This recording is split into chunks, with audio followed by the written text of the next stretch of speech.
ভাপা পিঠাটাকে একটা ঝামেলাদায়ক পিঠা মনে হলেও এখন কিন্তু মনে হয় যে ভাপা পিঠা বানানোটা অনেক অনেক অনেক বেশি সহজ হয়ে গিয়েছে। আসসালামু আলাইকুম, আশা করি সবাই অনেক অনেক ভালো আছেন। আমি আলহামদুলিল্লাহ অনেক ভালো আছি। তো ফজরের নামাজের পরেই কিন্তু আজকে আমরা কাজে লেগে পড়েছি। কারণ আজকে আর এই যে ফজরের নামাজের পরে যে কিছুটা সময় রেস্ট নেওয়া হয় সেটা আর হবে না, আজকে পিঠা করতে হবে।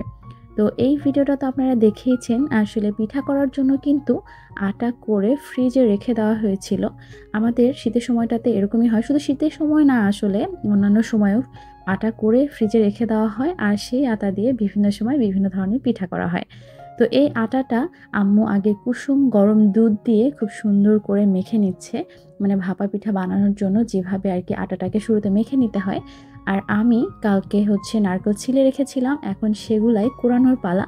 এই নারকেলটা সাইজে এত ছোট, তো কেউ ভাবতেই পারেন যে আসলে এই নারকেলের ভেতরে হয়তোবা সেরকম কোনো শ্বাস নেই। কিন্তু এটা আপনারা দেখলে অবাক হয়ে যাবেন যে এই নারকেলগুলা একটু ছোট সাইজের হলেও একদম পুরো নারকেলটা শ্বাসে ভরপুর। একদম এত মোটা একটা শ্বাস যে আমি নিজেও আসলে দেখলে অবাক হয়ে যাই। আসলে এই নারকেলটা মানে ক্যামেরায় হয়তোবা একটু বড় দেখা গেলেও অনেক ছোট। মানে যে আমগুলা যেরকম হয় একটু মাঝারি সাইজের যে আমগুলো, অনেকটা ঐরকম সাইজের। তো আমি ঝটপট নারকেলটা কুড়িয়ে নিচ্ছি আর আম্মু ওপাশে আটাটা রেডি করে নিচ্ছে। আসলে ছোটবেলায় যখন মা চাচিদের দেখতাম ভাপা পিঠা বানাতে, তখন আমার কাছে সবসময় মনে হতো যে ভাপা পিঠা মানেই একটা আলাদা ঝামেলা। কিন্তু আসলে এখন কিন্তু অনেকটাই সহজ হয়ে গিয়েছে।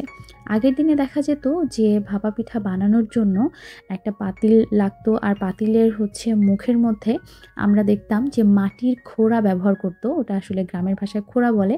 তো ঢাকনা, মাটির ঢাকনা ব্যবহার করা হতো। সেই ঢাকনার মাঝখানে আবার কিছুটা মানে গোল করে কাটা থাকতো, যাতে করে পানির যে ভাপটা সেটা যাতে ওই জায়গাটা দিয়ে বের হয়ে পিঠার মধ্যে লাগতে পারে।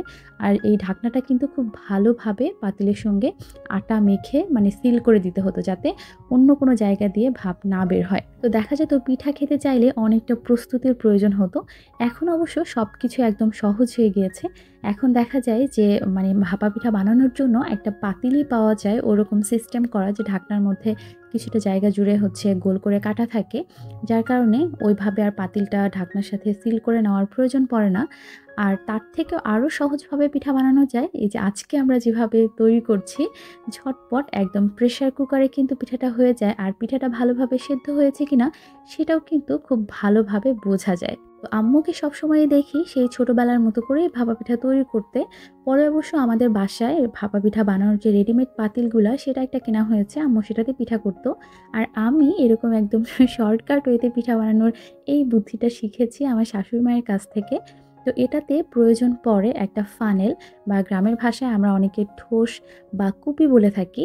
আর এটাতে কিন্তু ডিরেক্ট আমরা আটা, নারকেল, গুড় সবকিছুই ব্যবহার করতে পারি একদম কুপিটার মধ্যে পরপর সুন্দর করে সাজিয়ে।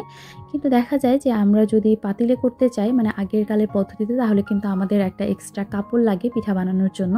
এক্ষেত্রে সেটার প্রয়োজন পড়বে না এবং পিঠাটা ভালোভাবে সেদ্ধ হয়েছে কিনা সেটা কিন্তু বাহির থেকে খুব ভালোভাবে বোঝা যায়। আর সবচেয়ে বড় কথা একদম ঝামেলাহীন আর খুব দ্রুত এখানে পিঠাটা সেদ্ধ হয়। তো এই যে আমাদের পিঠা বানানো কিন্তু শেষ। আর আমার একটা অভ্যাস, মানে আমাদের বাসায় এটা হয়ে থাকে যে পিঠা যখন বানানো শুরু হবে তখন থেকেই খাওয়া দাওয়াটাও শুরু হয়ে যায়। তো বানাতে বানাতে সবারই মোটামুটি খাওয়া দাওয়া শেষ আর বানানো শেষে এই পিঠাগুলো রয়ে গেছে। তো আজকের ভিডিও কিন্তু এই পর্যন্ত। সবাই অনেক অনেক ভালো থাকবেন, সুস্থ থাকবেন। আর কে কে এভাবে পিঠা বানান সেটা কিন্তু কমেন্ট করে জানাবেন। আল্লাহ হাফেজ।